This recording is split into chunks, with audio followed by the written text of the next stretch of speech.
드린다. 사라졌는데 왜 남겨? 이해됐어? 무슨 얘기인지? 자, 되게 뭐랄까 어떤 깨달음에 대한 내용을 담고 있는 시다 보니까 해석을 좀 차분하게 잘 따라와 주셔야 될 거야. 하지만 이해가 되고 나면 역시 말도 안 되는 작품 아니라고 봐요. 할만할 거예요. 됐죠? 가봅시다. 무덤에 잠드신 어머니는 선산 뒤에 큰 여백을 걸어두셨다 하면서 시작하고 있어요. 어머니의, 자 보자. 어머니의 죽음. 어머니는 지금 이 세상에서 뭐 된 거야? 사라진 거야. 오케이? 근데 그 어머니의 죽음이 선산이 무슨 뜻이야? 가족들의 묘지를 말하는 거지.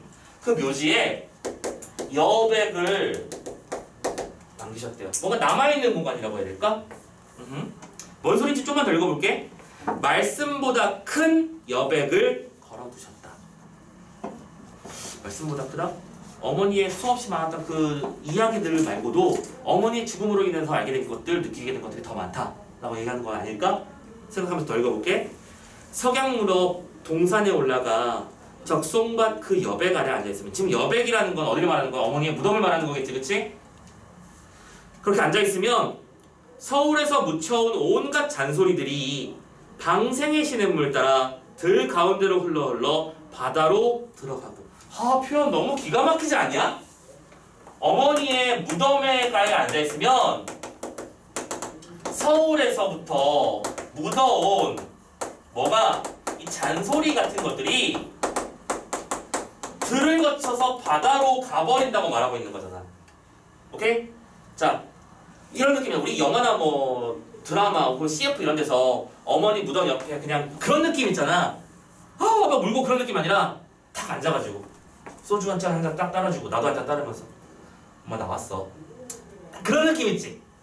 어떤 느낌이냐? 약간 소름 돋는 그런 느낌? 자, 그런 느낌을 주면서 동시에 이 녀석 왜? 자, 이런 녀석은 거기서 어머니가 없는데 그 어머니가 없음으로 인해서 쓸데없는 것들이 다 사라져버리고 뭔가 번뇌, 슬픔, 아픔 뭐 이런 여러 가지 복잡한 감정들이 한꺼번에 다 사라져버리는 느낌을 받고 있다는 얘기야.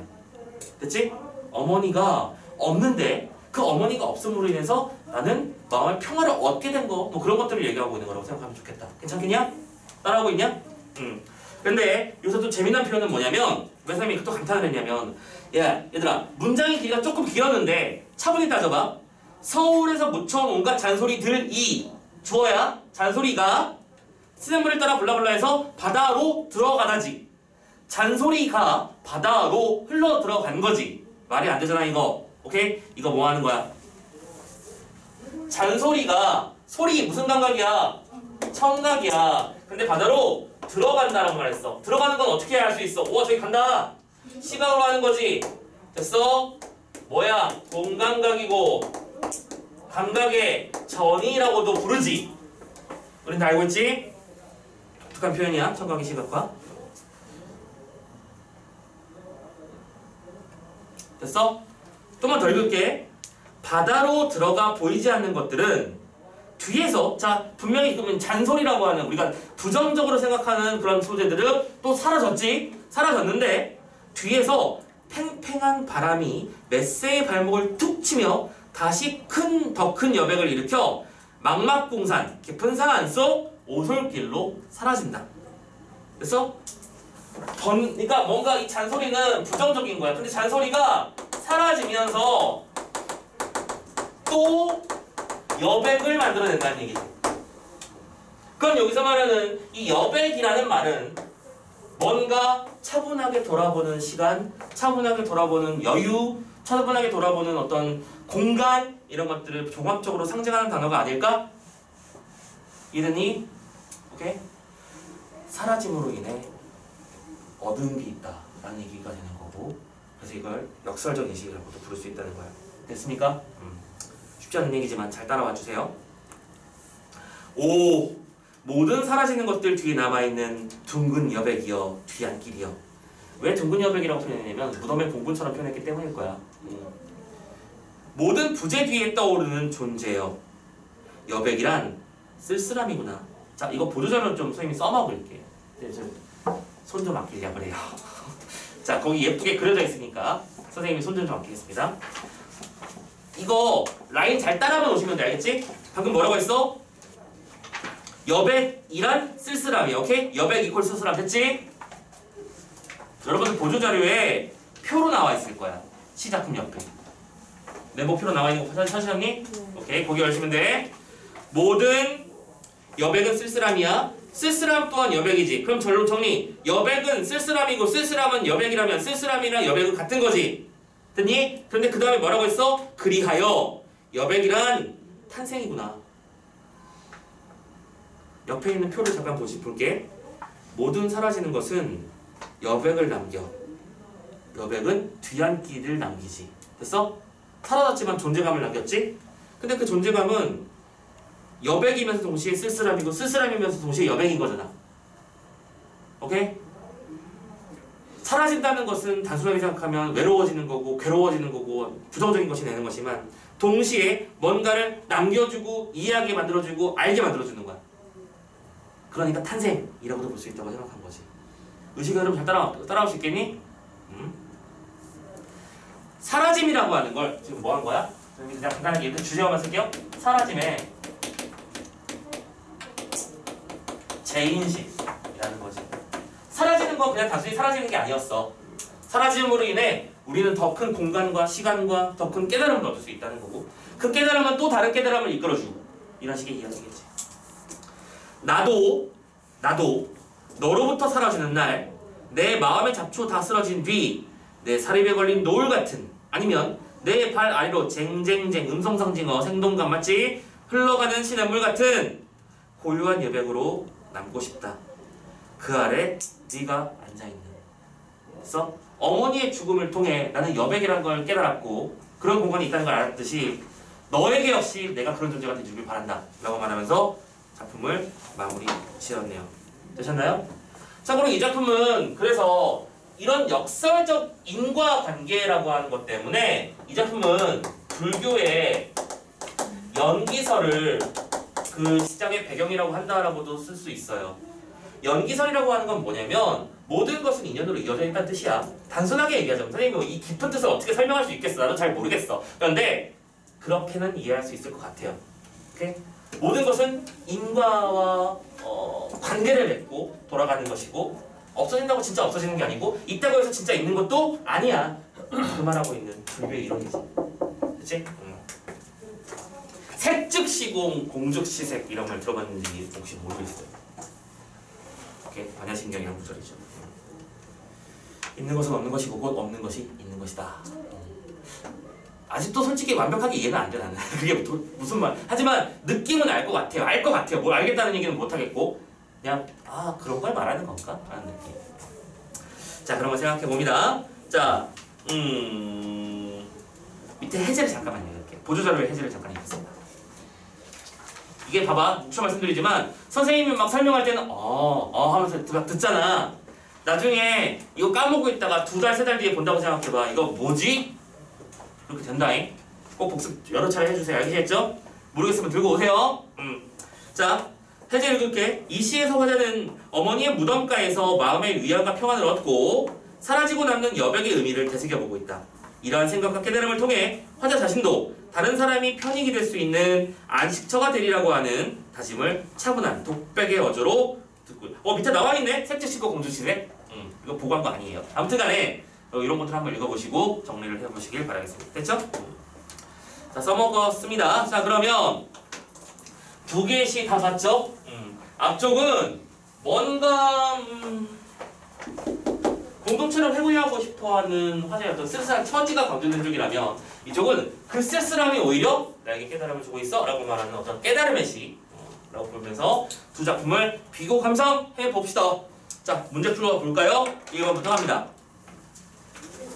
A와 B의 대한 감상으로 적절한 것을 보이에서 모두 골라봅시다. 자, 이런 문제 누차 말씀드리지만 A 따로 B 따로 하라고 했던 것도 기억나시는지 모르겠어요. A가 뭐였냐면 내가 고향에 있었다면 이렇게 했을 텐데 라는 거였지. A에서는 고향에서의 명제를 새 것의 이미지로 타향에서의 명제를 낡은 것의 이미지로 연결해서 자신의 상황을 대비적으로 드러내고 있다. 이 대비가 중요한 말이었던 거야. 그지? 딱히 어렵지 않게 다 맞는 말이네요 할 수 있습니다. 됐죠? 두 번째 갑니다. A는 어린 시절의 경험을 바탕으로 과거의 추억을 회상하는 방식을 사용해서 현재의 화자가 처한 상황이 과거로부터 어떻게 반복된 거야? 반복의 근거를 찾을 수 있어? 없잖아. 내가 이렇게 했었고 이걸 10번 했더니 지금도 이러고 있는 거야 라고 말했다면 한번 바꿔보겠다. 하지만 그거 아니지. 자 1, 2번 해결, 기억, 니은 해결 끝. 디귿, 리을, 미음 갑시다. 디귿, B가 무슨 장면이었죠? 여백을 걸어두셨다 블라블라. 그냥 1년을 통째로 다 설명해놨네. 가자. 청각적 심상을 시각적으로 전이시키는 방식을 통해. 오케이 까리? 어느 부분 때문에 그래? 잔소리가 흘러들어간다 라는 구절 때문이었지. 방식을 통해 화자의 내면이 변화하는 과정을 드러내고 있어. 화자의 내면, 그 이전에는 어머니의 죽음으로 인한 슬픔 같은 것이 있었겠지. 하지만 그 죽음으로 인해 오히려 더 넓은 어떤 평화의 공간이 생겼다는 걸 이해했으니까 반응하는 거 맞죠? 변화한 것도 맞고요. 이것도 답이네. 일단 답 나온 거 보이지? 두 개밖에 없으니까 기억 디귿은 답이잖아. 그런 상태에서 나머지 볼게. 리을. 화자가 과거의 절망적이었던 순간을 회상하고 형상화하는 방식을 사용해요. 야, 과거에 절망이 나온 적이 있냐? 없잖아. 선생님, 어머니가 돌아가셨잖아요. 절망이잖아. 그건 네 생각이고. 이 작품의 중심은 어머니가 돌아가셨던 슬픔보다는 그 돌아가신 뒤에 느끼게 된 그 여백의 아름다움에 대한 얘기였던 거잖아. 자, 리을 아니고요. 미음입니다. 동일한 시어를 반복하는 방식을 활용하여 다시 찾아간 고향에서의 경험이 화자에게 상처가. 야, 고향을 찾아갔다고? 뭐 이걸 더 이상 읽을 필요조차 없네. 화자는 고향에 못 가고 있습니다. 그러니까 이런 시를 쓰고 있는 거죠. 됐죠? 자, 정답 나왔습니다. 2번 구절 혹은 소재의 의미를 파악하는 문제였습니다. 됐죠? 선생님이 설명을 다 해드렸기 때문에 바로 답으로 가겠습니다. 미음 갑니다. 미음이 뭐였냐면 내 마음의 잡초 다 쓰러진 뒤. 그럼 내 마음의 잡초라고 했을 때 이 잡초라고 하는 건 뭘 말하는 거겠니? 내게 남겨져 있던 뭐랄까 걱정, 시름. 그러니까 여기 아까 어디다 써놨니? 안 썼나? 오케이. 잔소리랑 똑같은 말일 거야. 어머니의 잔소리가 내가 하는 그런 거랑 또 연결되는 거겠지? 화자가 처한 현실이 이상과 달리 초라한 것임을 드러내는 소재로. 여기서부터 일단 이상하지 않냐? 뭔가 여기를 잘못되고 있지, 그지? 계속 시의 애상적 분위기를 형성하는데 기여하고 있다고? 잡초가 있어서 애상적이 됐니? 애상적인 게 뭐라니까? 고요하고 잔잔한 슬픔이잖아. 내 마음속에 잡초가 있어서 지금 이 시가 고요하고 슬퍼졌니? 아니잖아. 그치? 정답은 5번이구나. 자, 보시면 될 겁니다. 자, 마지막 문제예요. 3번 갑니다. 보기를 참고해서 가와 나를 감상하라. 이 두 작품은 왜 묶어 놨냐면 하면서 설명을 시작한 거야. 전부 다 중심 시어가 뭐기 때문에 쓸쓸함이라는 거였지. 자, 이제 쓸쓸함인데 먼저 가해화자 같은 경우에는 명작을 남겼던 두보나 이백 같은 시인을 떠올리며 그들 삶의 어떤 고독을 떠올렸고 그 쓸쓸함을 삶의 격조를 높이는 감정으로 인식하며 스스로를 위로한 거지. 그치? 내가 이렇게 쓸쓸한 이유는 뭐냐면 나도 이백과 두보 같은 훌륭한 시인이기 때문이야 라고 자기 위로하는, 아까 선생님 자기 위로라고 표현했지? 하고 있는 거야.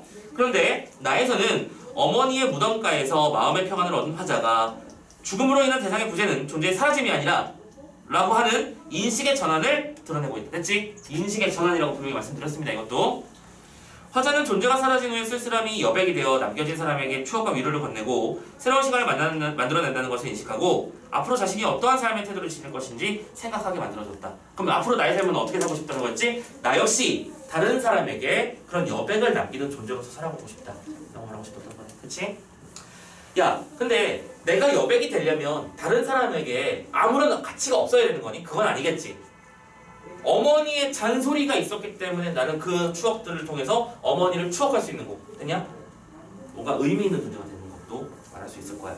그리고 문제 풀다가 갑자기 생각나서 하는 얘기인데 선생님이 기본적으로 깨끗한 남자는 나도 아니거든? 선생님도 자리 더럽게 쓰는데 와이프랑 자주 싸우는 것 중에 하나가 또 뭐냐면 뭐 좀 쌓아놓지 마. 야, 쌓아놓지 마야 할 때는 선생님이 그때 어떤 인테리어 하는 사람의 그 말을 듣고 와 띵원이다 라고 생각했던 게 뭐냐면 우리는 집은 현실적으로 좁잖아. 그치? 왜 우리 그 드라마에 나오는 널찍한 저택 같은 집을 짓고 살면 나도 이렇게 살 것 같아. 나도. 오케이? 근데 그렇게는 안 된다고요. 우리 집은 좁다고요. 그러니까 막 쌓아놔야 되잖아. 근데 와이프한테 그런 얘기를 한번 했어. 누가 그러길 여백은 아니 공간은 그 장소에 여백을 올려놓은 거야 라고 얘기를 하더라고요.